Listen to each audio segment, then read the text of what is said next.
Uno de los elementos que quizás me ha llamado más la atención y que por eso le he dedicado este vídeo en concreto es algo que hemos trabajado en las clases y que se llaman lentes. En un principio me costó un poco entender el concepto de lente y al final, bueno, creo que tal y como yo lo he entendido, la lente es como una herramienta, un mecanismo con el que nosotros podemos trabajar o entender los distintos elementos del juego.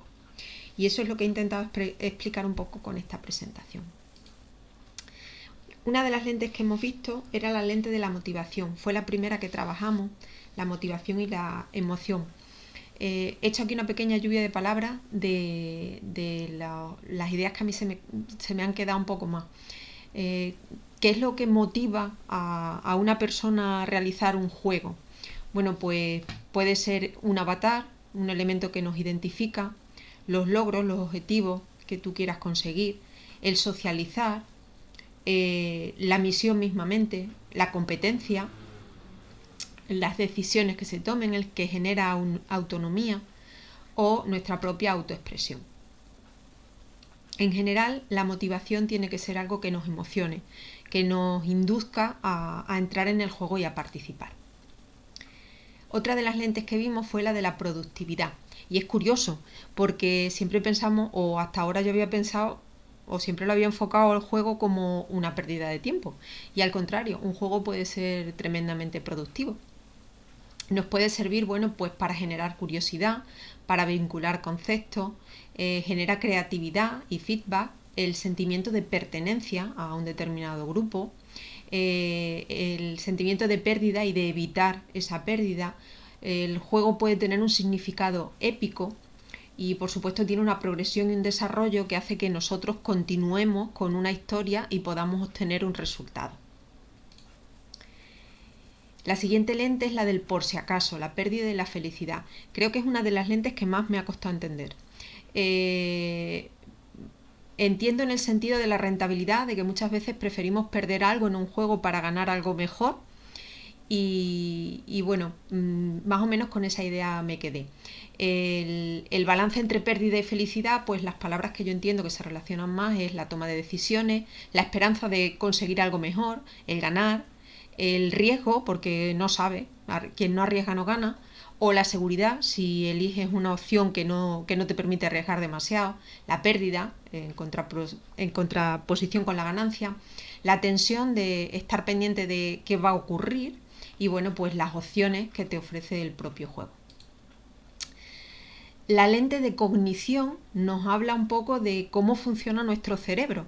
Entonces, las palabras que yo he asociado con esta lente son el pensamiento eficaz, la inteligencia colectiva, la acción, también la progresión, el avance, igual la toma de decisiones para poder avanzar, los problemas como elemento inicial del que partimos, que queremos solucionar a través del juego, un desafío y también, bueno, pues una percepción de lo que va a ser ese juego para nosotros. Con respecto al pensamiento sistémico, es decir, cómo vamos a tratar de resolver esas cuestiones que nos ocurren en el juego. Bueno, pues aquí entran en juego las habilidades, como por ejemplo razonar, el buscar algo. Cuando estamos dentro de un juego, muchas veces, bueno, pues tenemos que buscar una pista, la memoria, algo que ya hemos visto y que recordamos y que nos sirve para resolver una prueba, el observar, relacionar o asociar ideas y el prestar atención. Creo que son elementos muy importantes que también forman parte del juego.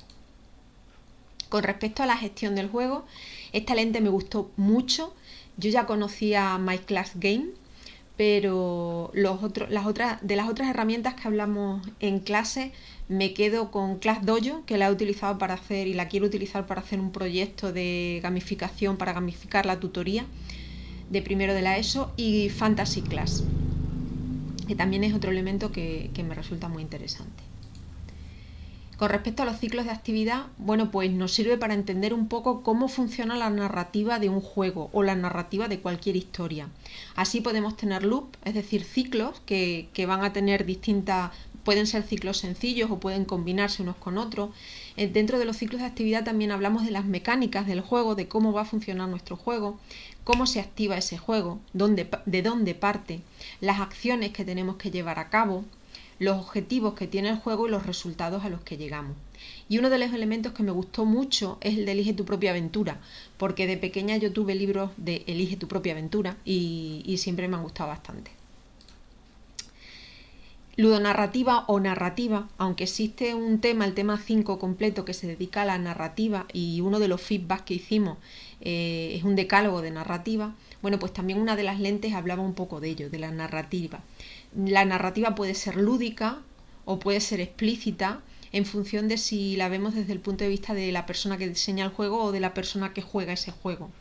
La narrativa nos cuenta una historia que puede ser real o que puede ser totalmente inventada, que podemos creernos o no, a la que jugamos, y bueno, nos sirve pues para crear una historia y para engancharnos un poco también a ese juego.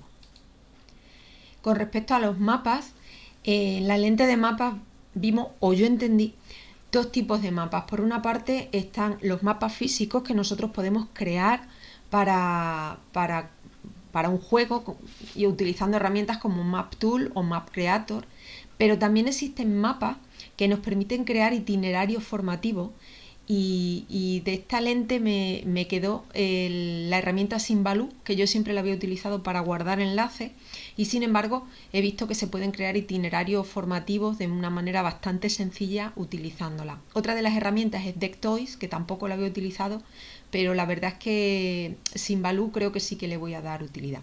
Y por supuesto el concepto de multiverso o metaverso que está ahora tan de moda. Con respecto a la inteligencia artificial, que también la podemos utilizar para generar juegos y para ayudarnos. Aquí hay 3 ejemplos.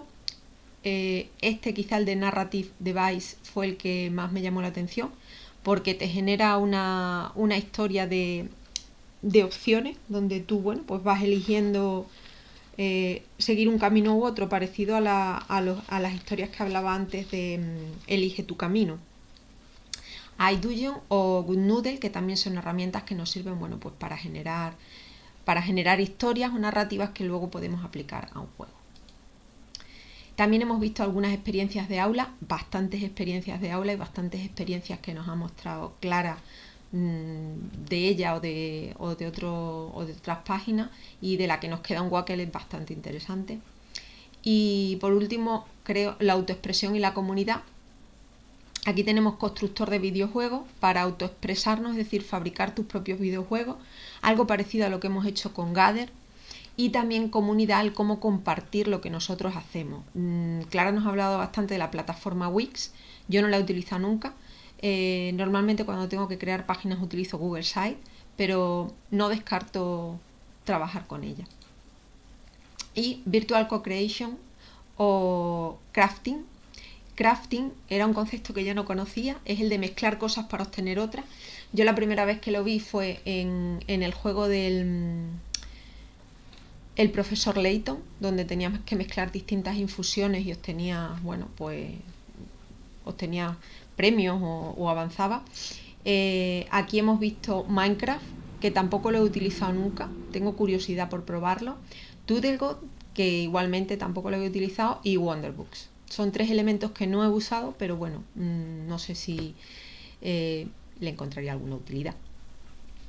Bueno, pues esto es un poco la referencia que quería hacer sobre las lentes que hemos visto en clase. A mí me han resultado bastante interesantes, aunque ya digo que me ha costado un poco entender algunas, y bueno, espero que este vídeo resulte también interesante. Muchas gracias.